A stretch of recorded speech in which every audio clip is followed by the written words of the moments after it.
এই রমজানে মাছ মাংস খাইতে খাইতে আর ভালো লাগে না, তো ভাবলাম ভিন্ন রকম কি খেলে কয়টা ভাত খাওয়া যাবে এরকম কিছু একটা বানাই। তো যাই হোক, আজকে কিন্তু আমাদের গাছেরই এই বিলম্ব দিয়ে একটা টক মজার তরকারি রান্না করলাম। আর এই রেসিপিটা কিন্তু ভীষণ রকমের মজা। তো আমাদের এই যে বিলম্ব গাছটা গত বছরও কিন্তু অনেক ধরেছিল, এত ধরেছিল যে আমরা শেষে ভর্তা বানিয়ে খেয়েছিলাম। তো এই গাছটি কিন্তু এবার অনেক কম ধরেছে, জানি না কি কারণে, হয়তো রোদটা কম পায় এই কারণে। তো যাই হোক, বিলম্বটা যতটুকু হয়েছে ততটুকু পেরে ফেলেছি। নিচে পড়া মাত্র এগুলো যেহেতু অনেক রসালো তাই ছেঁচে গিয়েছে। যাই হোক, এগুলো দিয়েই রান্না করব। আর এইদিকে কিন্তু এই তো আমার চুলার নিচে যে এখন ছাই জমে থাকে এই ছাইগুলো নিয়ে নিচ্ছি, কারণ অনেকের ধারণা যে এই চুলার ছাইগুলো কোন দিক দিয়ে যায়। তো এই তো আমি এদিক দিয়েই বের করে ফেলি। তো এদিকে রান্নাবান্না করা সব কিছু শুরু করে দিয়েছি, আর সব কিছু এখন কাটাকাটি করে নিচ্ছি। টমেটো, এখানে বেগুন, আলু সব কিছু একে একে কেটে নিচ্ছি।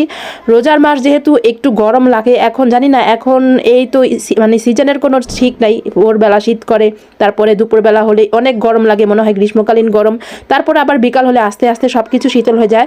আলহামদুলিল্লাহ ভালোই যাচ্ছে রোজার মাসটা। তো সবার কাছে একটি অনুরোধ, আমার ভিডিওগুলো ভালো লাগলো অবশ্যই সবাই আমার চ্যানেলটিতে একটি সাবস্ক্রাইব করে আসবেন, আমার পেজটিতে একটি ফলো দিয়ে আসবেন। তো এইদিকে রান্নার জন্য চুলা ধরিয়ে দিলাম, আর আমি তেল দিয়ে দিয়েছি। তেলটা একটু কম দেওয়াই ভালো। তারপর আমি এখানে রসুন দিয়ে পেঁয়াজ কুচিটাও দিয়ে দিয়েছি, তারপর ভালো করে নেড়েচেড়ে দিয়েছি। এখন আমি হলুদ মরিচের গুঁড়ো একটু কম কম দিয়েছি, যেহেতু এটা টক তরকারি অতটা দেওয়া যাবে না। তারপর একটু ধনে গুঁড়ো, আর আমি এখন একটু পানি দিয়ে দিচ্ছি। এখানে কিন্তু আদা রসুন বাটা একদমই দেওয়া যাবে না, যেহেতু এটা টক তরকারি।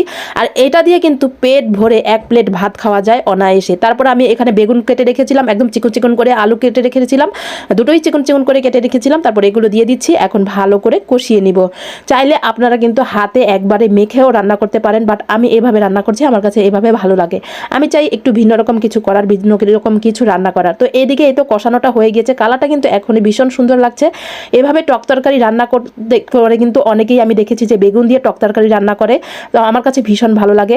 এই রোজার মাসে রান্না করতে করতে দেখা যায় কি যে ইফতারের সময়টাও ঘনিয়ে আসে, কারণ যেহেতু এখন সকালে আমরা সবাই অনেকেই সেহরি খেয়ে একটু ঘুমাই, অনেক লেট করে উঠি। তো দুপুরের, বিশেষ করে দুপুরের পরই অনেকটা সময় রান্না করতে বের হই। এখানে অনেক গরমই থাকে, কারণ উপরে যেহেতু খোলা আকাশের নিচে।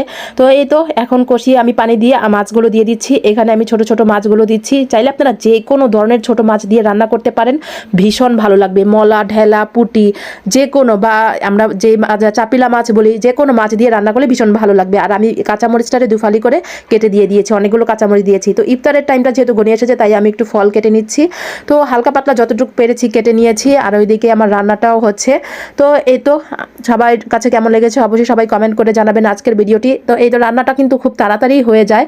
আর যেহেতু এটা টক তরকারি তাই আমি এই তো বিলম্বটা দিয়ে দিয়েছি। চাইলে আপনারা তেঁতুলটা দিতে পারেন, বা তেঁতুলটা দিলে কিন্তু একটু কালচে ভাব আসে, বা জলপাইটা দিলে পারফেক্ট হবে ইনশাল্লাহ। আমি জলপাই দিয়ে অনেকবার টক তরকারি রান্না করেছি। তারপর আমি ধনে পাতা দিয়ে এখন এটা ঢেকে দিব, আর বেশিক্ষণ এটা রান্না করবো না। তো কেমন হয়েছে অবশ্যই কমেন্ট করে জানাবেন। সবাই ভালো থাকবেন, সুস্থ থাকবেন, স্বপ্নের পথে পাশে থাকবেন। আল্লাহ হাফেজ।